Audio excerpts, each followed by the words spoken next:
नमस्ते दोस्तों, कैसे हैं आप लोग। Welcome back to my channel. दोस्तों, नए साल में ये कुछ 11 चीजें आपकी चेंज हो गई है जो हर किसी के जीवन से रिलेटेड है और जो पर्टिकुलरली बैंकिंग, फाइनेंस और इन्वेस्टमेंट से जुड़ी हुई है, उनके लिए जाननी बहुत ही जरूरी है। तो दोस्तों, सबसे पहला चेंज क्या है कि 2020 में लास्ट में 0 लगता है और 2021 में 1 लगता है। सही है ना। लिखते वक्त ध्यान रखना, अभी भी लोग चेक पे डेट लिखते हैं और 2020 डाल देते हैं, फिर बैंक उसको रिजेक्ट कर देती है। तो इस बात का ध्यान रखें। चलिए अब शुरू करते हैं।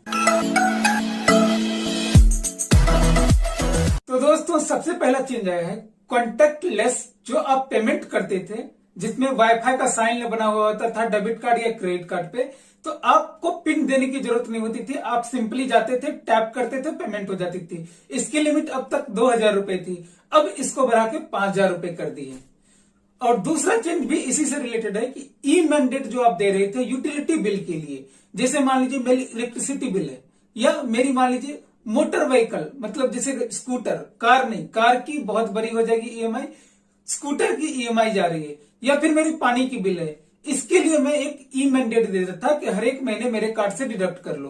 तो इसकी भी लिमिट पहले 2000 रुपए थी, अब ये बढ़ा के 5000 रुपए कर दी है। तीसरा भी कार्ड ट्रांजेक्शन से रिलेटेड है। अगर मान लीजिए आपने कार्ड स्वैप किया और पेमेंट फेल हो गई और आपके अकाउंट से पैसे डिडक्ट हो गए, तो अब तक क्या करते थे, आप बैंक में कंप्लेन करते थे और 2 दिन के बाद पैसे आ जाते थे, या आप नहीं भी कंप्लेन करते थे तो बैंक 2 दिन के बाद पैसे रिफंड कर देती थी। बट इसके लिए एक ऑनलाइन रिजोल्यूशन प्लेटफॉर्म बनाया गया है जिसको हम लोग बोलते हैं ऑनलाइन डिस्प्यूट रिजोल्यूशन। ये भी चीज 1 जनवरी 2021 से एप्लीकेबल है। इसको सारे लेंडर को ऑफर करना है। इसमें बिना कोई मैनुअल इंटरवेंशन के आपकी कंप्लेन रजिस्टर की जाएगी और सॉल्व की जाएगी।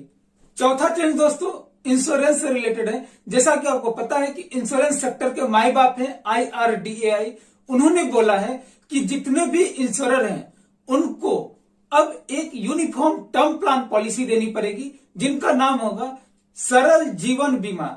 इसमें स्टैंडर्ड टर्म्स एंड कंडीशन होंगे सारे इंश्योरर के लिए, और इसकी जो मिनिमम अमाउंट होगी 5 लाख से 25 लाख तक होगी। और ये एक प्रोडक्ट हर एक इंश्योरर को रखना जरूरी है। तो जो टर्म प्लान लेने के लिए सोच रहे हैं उनके लिए ये एक अच्छी खबर है। 5वीं चेंज दोस्तों, इंडिया पोस्ट पेमेंट बैंक में जो आपके खाते हैं, अब उसमें मिनिमम बैलेंस अब आपको डालने हैं। अब वो मिनिमम बैलेंस कितनी होगी, 500 रुपए। पहले ये 0 था। छठा चेंज दोस्तों, जो NPCI जो national payment corporation of India है, उन्होंने कैप लगाया हुआ है 30% का। जो भी थर्ड पार्टी ऐप प्रोवाइडर है जैसे गूगल पे, फोन पे, अब ये जितने इंडिया में यूपीआई ट्रांजैक्शन होगी ना, उसका 30% से ज्यादा एक सर्विस प्रोवाइडर नहीं कर पाएगा।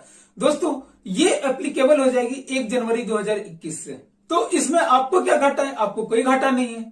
ये ऐप वालों के लिए बिजनेस रिस्ट्रिक्ट हो गया कि वो इतने से ज्यादा नहीं कर पाएंगे। अब जैसे व्हाट्सएप का भी पेमेंट सिस्टम आया है, उस पे भी ये कैपिंग लगेगी। तो ऐसा नहीं कि अब मान लीजिए जियो और व्हाट्सएप मिलकर पूरी मार्केट कैप्चर कर लेगी, ऐसा नहीं होगा। क्यों, मैक्सिमम वो कितना जा सकते हैं, तो 30% तक ही जा सकते हैं। मोटर व्हीकल वालों, आप ध्यान दो, आपको फास्टैग लगानी जरूरी थी।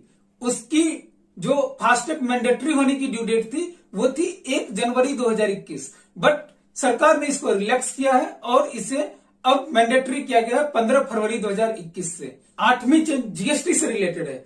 अब जिनकी भी बिजनेस जीएसटी में रजिस्टर है और उनकी टर्नओवर 5 करोड़ तक की है, तो उनको अब क्वार्टरली रिटर्न फाइल करने हैं। जो GSTR 1 एंड GSTR 3 भी करते थे, अब उनको क्वार्टरली करनी है। पहले ये मंथली हुआ करता था।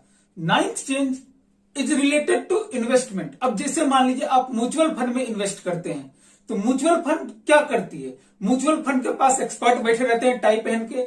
वो क्या करते हैं, आपके पैसे लेके शेयर मार्केट में पैसे लगाते हैं, डिफरेंट शेयर मार्केट में। अब शेयर मार्केट में क्या क्या खरीदते हैं, इक्विटी या इक्विटी रिलेटेड प्रोडक्ट या फिर debt related product. Debt related product मतलब डिवेंचर्स वगैरह।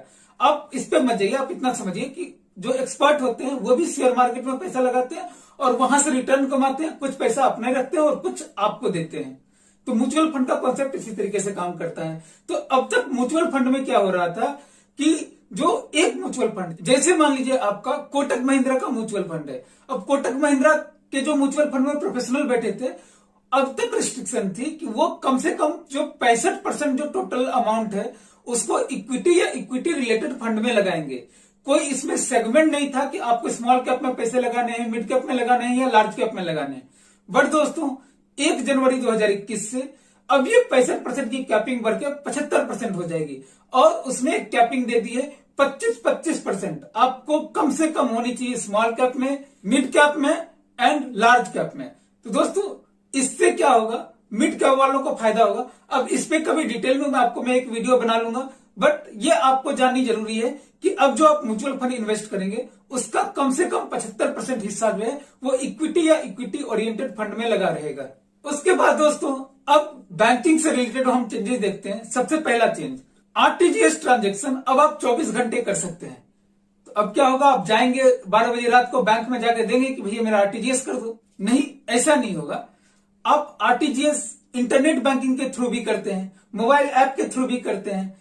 अब वो आप 24 घंटा कर सकेंगे और वो इमीडिएटली सेटल होगा। अभी पहले क्या होता था, हम आरटीजीएस मान लीजिए बैंकिंग आवर के बाद करते थे तो वो अगले दिन सेटल होता था 8 o'clock को, बट वो अब इमीडिएटली सेटल होगा, मतलब इमीडिएटली पैसे आपके जो बेनिफिशियरी हैं उनके अकाउंट में पहुंच जाएगा। और दोस्तों एक और चेंज है बैंकिंग से रिलेटेड, वो है पॉजिटिव पे सिस्टम। अब पॉजिटिव पे सिस्टम क्या होता है कि अब जब आप 50,000 से अब के चेक काटेंगे तो उसके जो वाइटल डिटेल्स है, जैसे मान लीजिए अकाउंट नंबर, बेनिफिशियरी का नेम, उसके बाद अमाउंट, डेट, ये सारी चीजें आपको बैंक को देनी होगी और उस चेक की फोटो खींच के भी फ्रंट की और बैक की बैंक को देनी होगी। इसको पॉजिटिव पे सिस्टम बोलते हैं। इस पे मैंने एक ऑलरेडी वीडियो बनाया हुआ है, उसका link description and I button दोनों पे मिल जाएगी आपको।